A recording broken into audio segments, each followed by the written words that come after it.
I'm Robert Millinship. I've been a collection pilot for 25 years, and I've only recently been allowed to fly the Bleriot. The reason for that is that, as I'm sure most of you know, this particular aeroplane is the oldest flying aeroplane in the world. So it's not just national heritage, I suppose it's international heritage. And it's not an aeroplane that I want to break personally.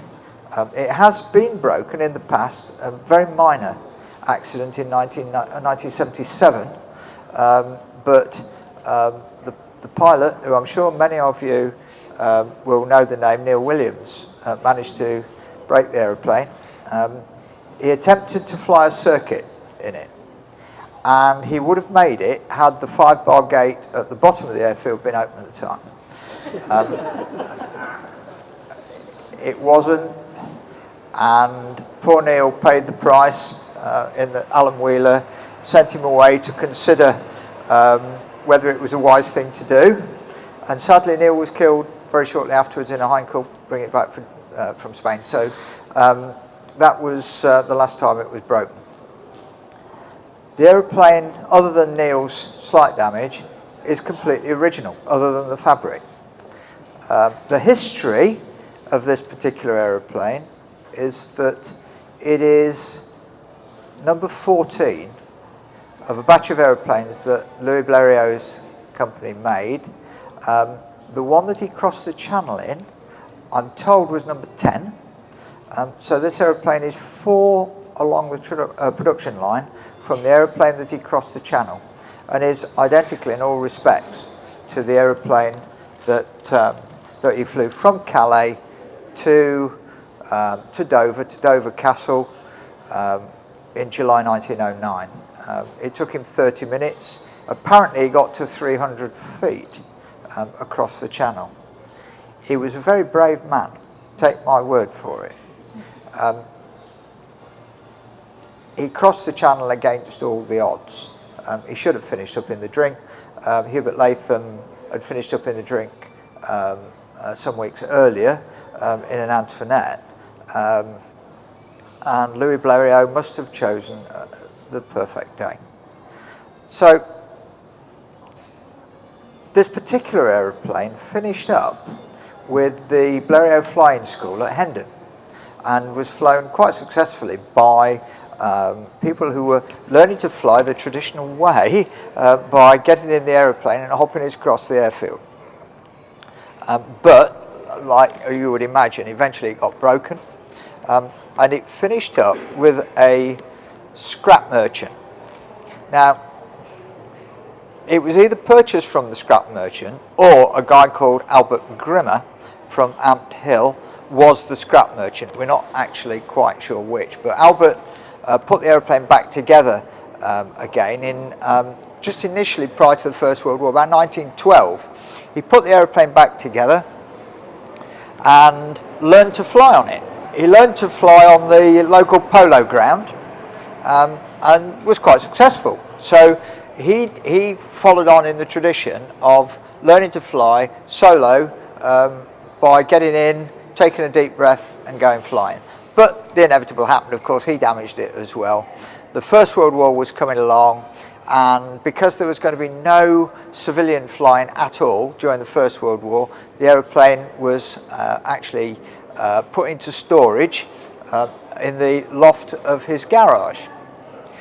This is not a home garage. This is, you know, he had a motor works. And there it remained until 1935. Richard Shuttleworth, local boy, got to hear about this particular aeroplane, went and did a deal with Albert Grimmer and bought the aeroplane, took it down from the loft and brought it back here. In fact, it went into the blister hangar, or immediately at the back of the blister hangar, which still exists today. And it was rebuilt by the guys that were here at the time. In 1936, Richard flew it at the RAF pageant at Hendon. So it was a vintage aeroplane in 1936, and people wanted to see it. It remained here through the war, and was again restored by the staff of the Shuttleworth collection, as it was, post Second World War. We have flown it in short periods ever since.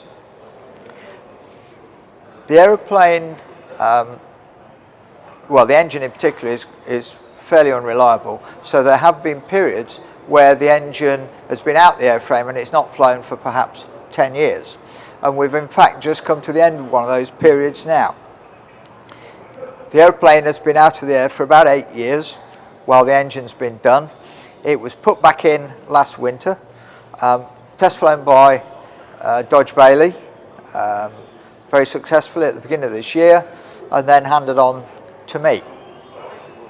I said I'm the second highest time Bleriot pilot in the collection. Anybody want to make a guess how many hours I've got in this airplane? Two. I've got 3 flights, 3 landings, 3 takeoffs, no crashes. Total flight time, 30 seconds. That makes me the second highest flight time pilot on this aeroplane.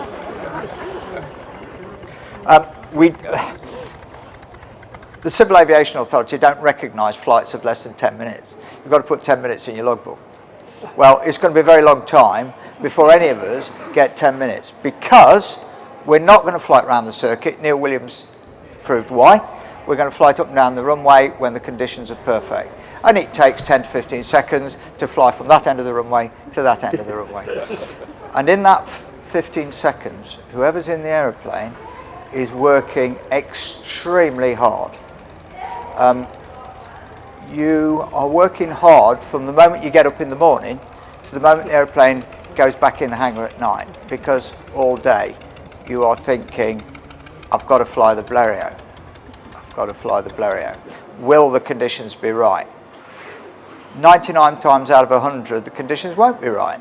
And there are lots of people that have been coming here for years and years and years and have never seen the Bleriot fly.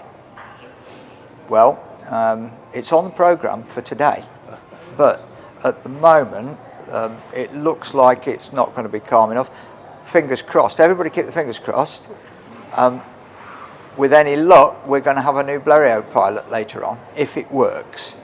Okay, because Paul Stone is going to do his conversion on it as well. So, what is it like to fly?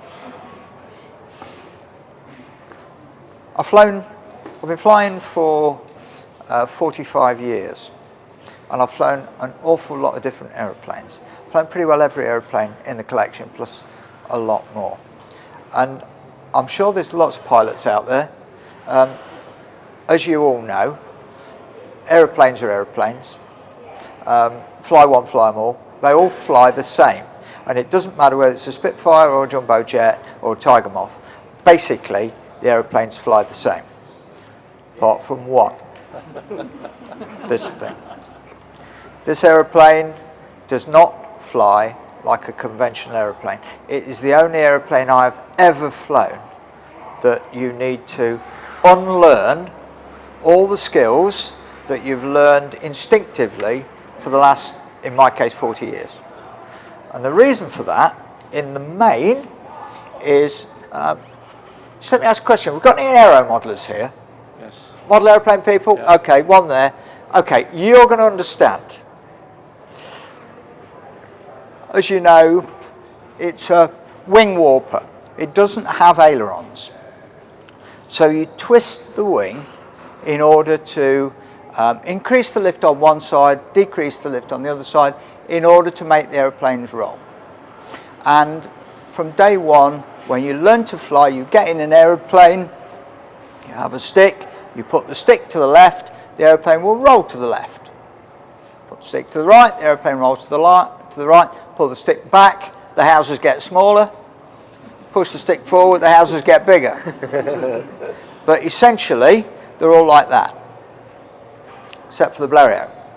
The Bleriot has a heavily under-cambered wing. And what that means is that normally, if the wing comes down, it produces more lift, and the aeroplane will roll in the other direction. The snag with this aeroplane is that at low speed, as the trailing edge comes downwards, yes, it produces more lift, but it also produces a massive amount of drag. So you put the stick to the left, the aeroplane rolls to the right. And okay, that's pretty unusual, but you can get used to it eventually. You know, if you live long enough, you'll get used to it. The snag with the Bleriot is that as the aeroplane accelerates it'll get airborne at 20 miles an hour. At 30 miles an hour, the control system reverses. Oh. Because now you're flying with the tail up and it's got a bit less drag, and now the ailerons are working as conventional ailerons. So there is a period somewhere in there where you haven't got any control at all because it's going from one way to the other. So you do need to be really, really careful in roll. In pitch, well, it's underpowered, and you put the power on. There's an interesting little aside. Normally, throttles traditionally, you open the throttle forwards. It's French. So you open it backwards for full power. And in fact, it's not a throttle, it's actually just the advance and retard that you're working. Not only do you open it backwards, it's also got a ratchet on it, so when you pull it back, you can't get it off again. And the throttle is attached to the stick. So it's very odd. You need to work the throttle, work the stick, think about it going backwards, and think about the controls, which are now reversed. So we'll add a few more excitements to it as well. The undercarriage, casters. I don't know who thought that would be a good idea. As you can see, it's got like a trailing link, and the whole thing can rotate that way. We have limited the amount that it can actually caster. The only other aeroplane I can think of with castering undercarriage like that is a B-52 bomber, believe it or not. It means that you can find yourself going down the runway with the aeroplane travelling sideways, which again, very disconcerting. In addition to which, they hadn't bothered at this stage with a firewall. Most aeroplanes, all aeroplanes, if the engine's in the front, there's some fire protection between you and the engine. Firewall, piece of steel or something in front. If you look at the Bleriot, if you look past the engine, the first thing you're going to see is the pilot. Okay. The aeroplane uses castor oil, which it sprays out. And we haven't got a firewall. So you know where the castor oil's going, straight in the face of the pilot. We wear goggles for sensible reasons. We don't want flies, castor oil and the rest of it. But within 30 seconds of starting the engine, your goggles are covered in castor oil. What you do, you wipe your goggles. Now you can't see a bloody thing.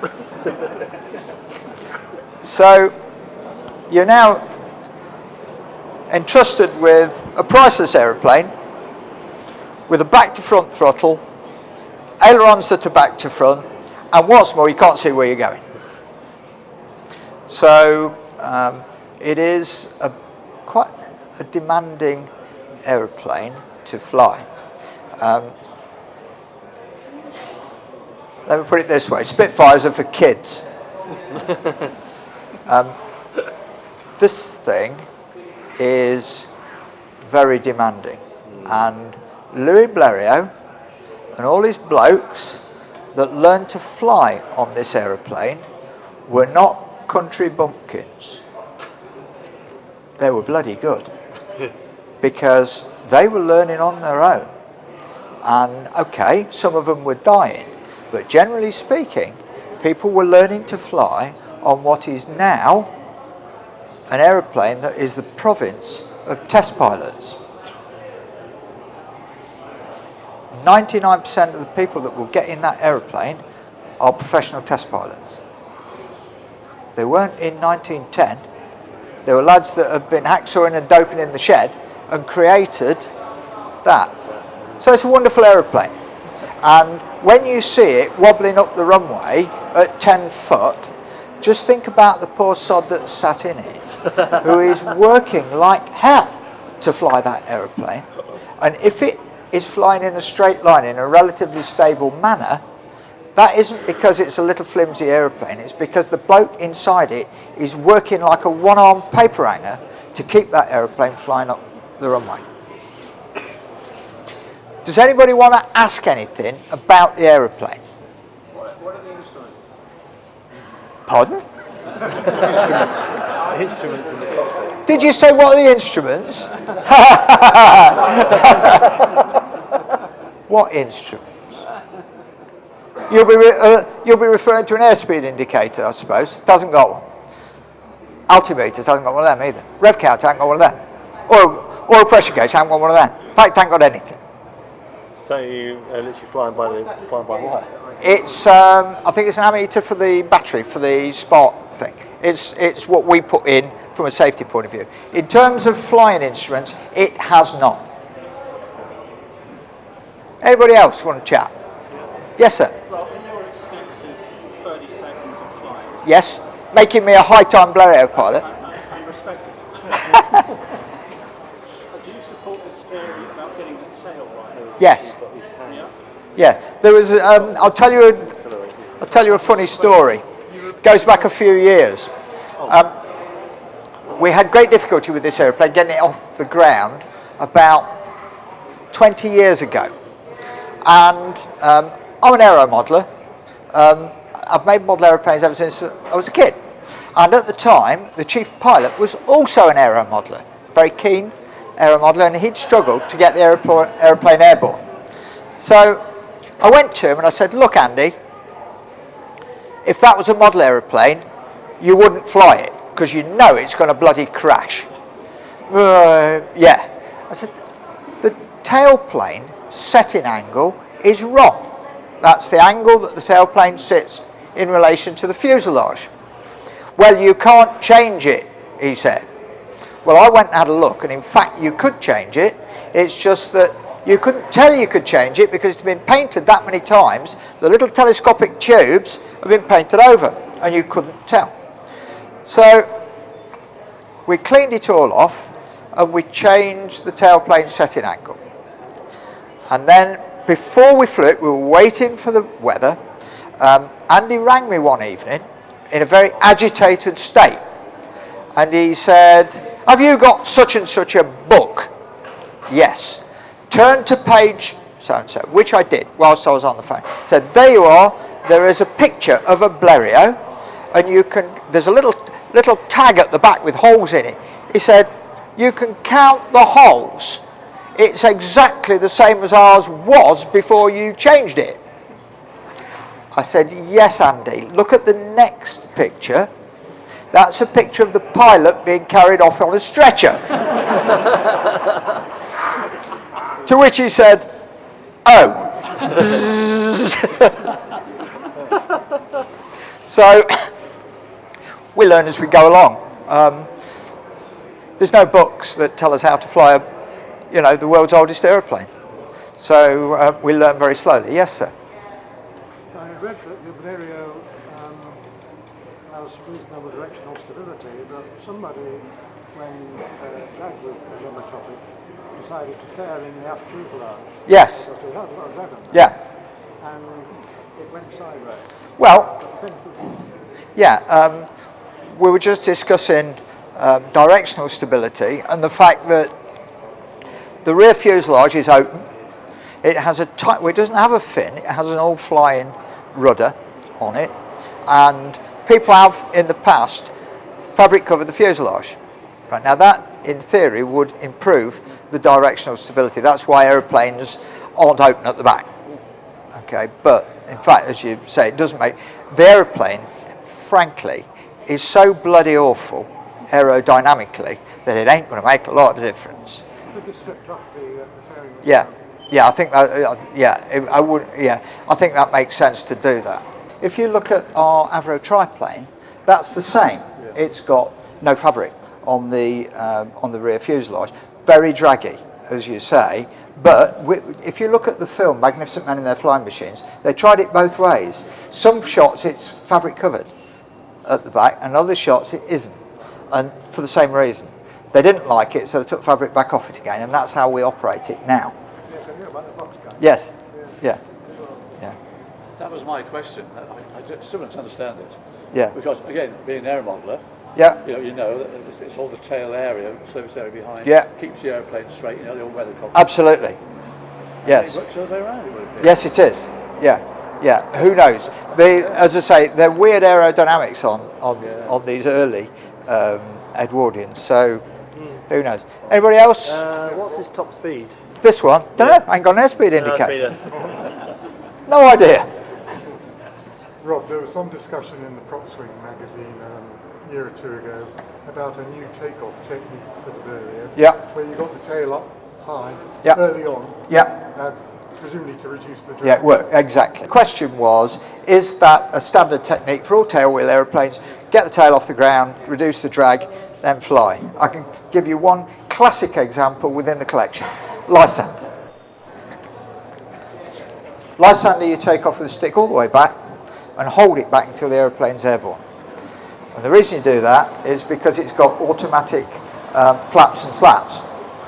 So what you need to do is keep the slats in and the flaps down, and you do that by keeping the aeroplane at a high angle of attack on the ground. Right. As soon as the aeroplane gets airborne, then you can flatten off. The problem is, if you raise the tail, the slats go in, the flaps go up, and you go through the hedge at the other end of the airfield. Those undercarriage flaps. They are, I don't know who designed them to be perfect. The slats and the flaps are automatic. The slats come out because they're sucked out, and then two 90-degree bell cranks put the flaps down. Very strange. Another weird aeroplane. The Shuttleworth collection does tend to specialise in weird aeroplanes. Any more for any more? But in general terms, you raise the tail early in tail dragger aircraft. Yeah, but there are some airplanes you don't. Yeah, Lysanders for one. Most of the airplanes I fly when I'm not here, you would tend to take off tail down. Then young people here are learning to fly. Yeah, you would. Yeah. Strange message, but normally you would learning. I mean, another big issue is, we all know and love Spitfires. See the grass over the front of a Spitfire? It's been really expensive because you've just touched the prop, on the ground.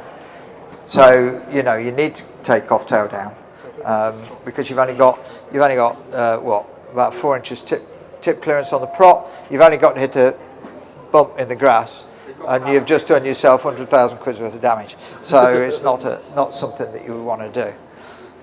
Good. Any more for any more? Good. Right. Okay.